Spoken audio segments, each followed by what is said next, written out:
Chee from Congress and John Paterson from MSET. They were two of our keynote speakers here today at the NHMRC and the Lowitja Symposium. They did a fantastic presentation and covered a range of topics that we kind of want to flesh out here a bit now. One of the things which is obviously very newsy at the moment, well, there's two things that are really newsy at the moment, one of them being the Uluru Statement. You mentioned that today in relation to research and also a call out to people to support it. Do you want to have a chat about that a bit more? Oh, I think that, we think that the Uluru Statement is a reflection of what the Aboriginal leadership has said, what they want, what we want. There was a long, extensive process to getting to that point. We've been told on multiple occasions by government of all jurisdictions that they want to hear what Aboriginal people want.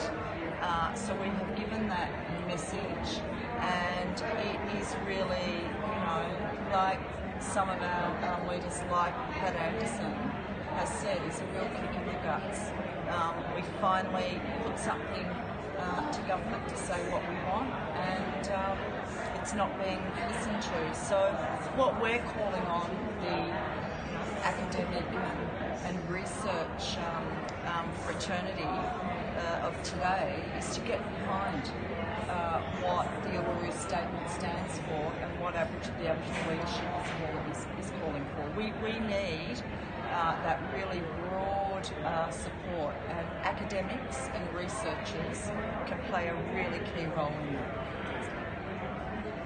And there's a petition out at the moment that's calling for signatures as well to support that, so maybe that's something that academics and researchers can sign as well. Absolutely. It's unchanged. We need all the help we can get. I think it's also important for the corporate sector. All of those that have RAP plans, incorporated in their organisations, they are also very influential, particularly at a federal level and across the nation.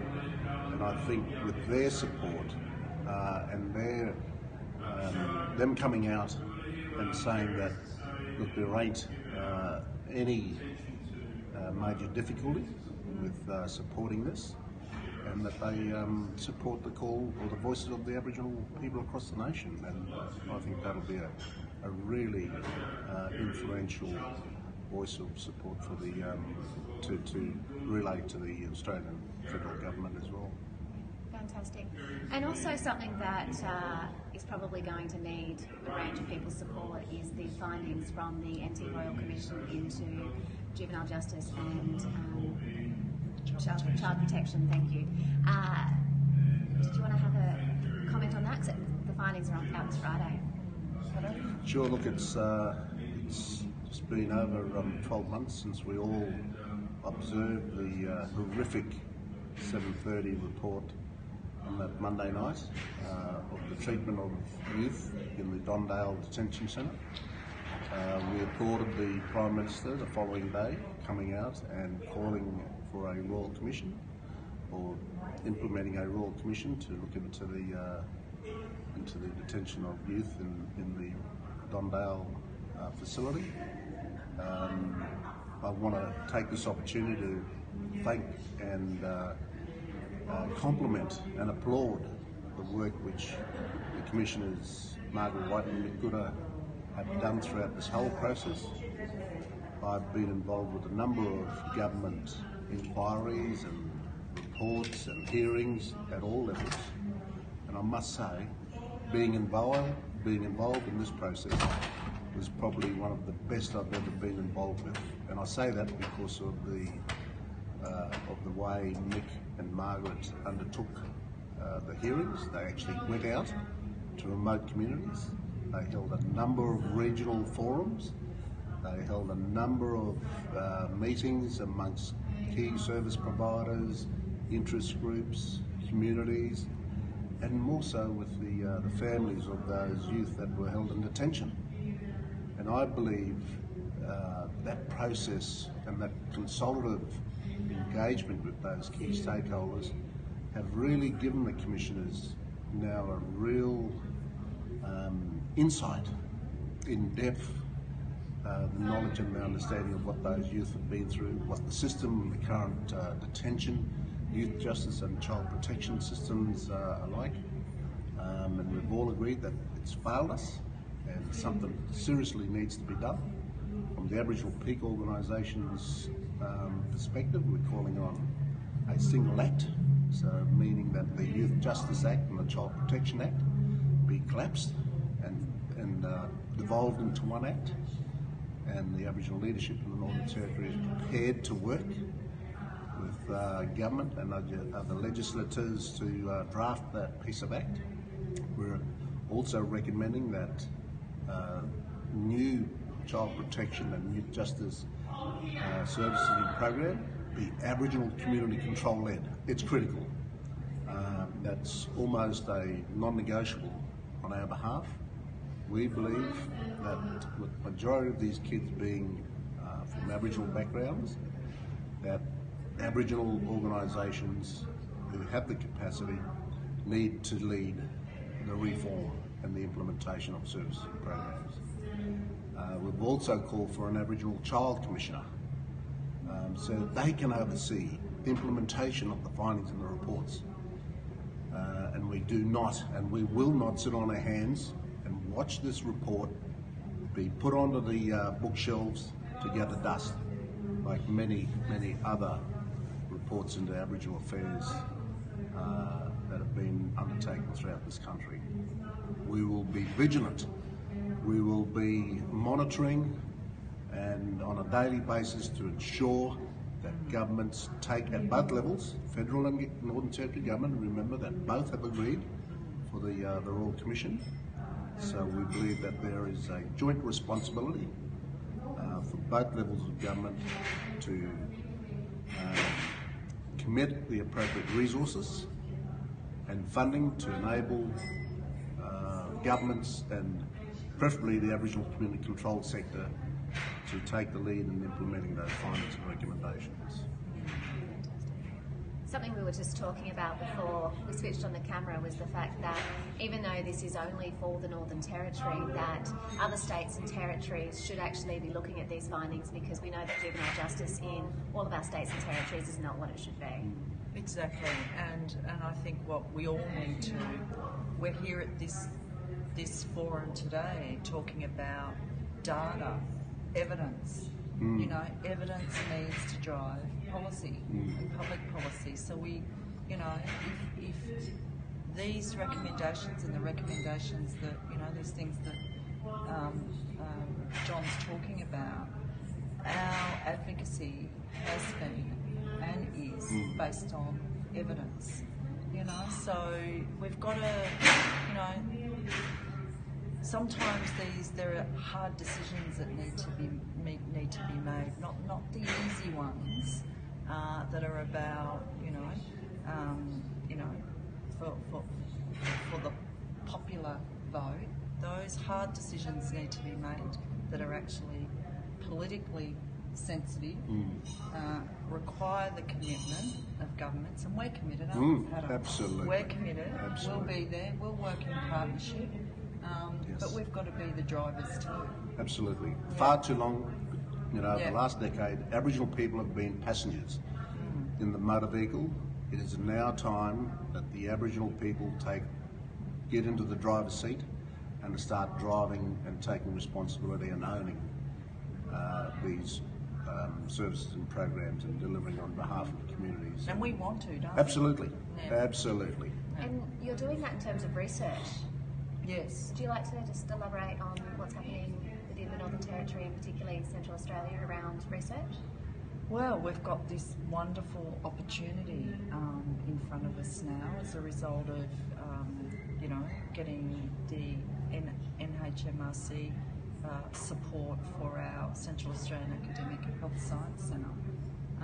So, look, this didn't happen overnight. This collaboration is with institutions, research institutions and universities that have been around for quite a long time. So it's not about, something that's been developed over the last 12 months because there's an opportunity before us.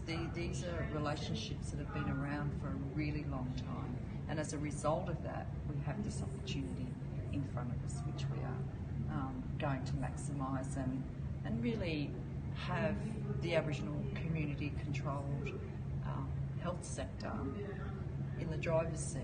As Pato says, we're going to be in the driver's seat, and what we've got is the support of the research institutions and the academics and the universities working in partnership with us, but they're allowing us to lead, and we'll lead it. And it's going to be research that is being prioritised by Aboriginal people, and is a research that is going to make a difference and be translatable on the ground to have positive outcomes to improve the lives of our people. So we're really excited about it, and so are all the other partners. There's a lot of hard work ahead of us, but we're confident that we're going to go in leaps and bounds. But having said that, it's it takes hard work in terms of relationships, and that's like I said today. What's equally important is the building and sustainability of relationships is equally as important as the outcome. Because if you don't get the relationships right, you can forget about the outcomes, because you won't get there. And in your presentation as well, you talked about Lowitja funding. Yes, absolutely. It's just not good enough that we have our iconic, leading, national Aboriginal Research Institute. That's our national body that guides and oversees, in terms of strategic research in Aboriginal health, and it's having to constantly worry from time to time, or triennium to triennium, about where its next dollar is. This is just not good enough in this day and age of how much research money is out there. We're calling on this meeting over the next 2 days to support the need for Lowitja Institute to get access or quarantined funding out of the NHMRC funding, so that they have regular, ongoing, recurrent funding on a sustainable basis. And how would you like people to show that support? Oh, look, I think there needs to be a resolution passed at this meeting.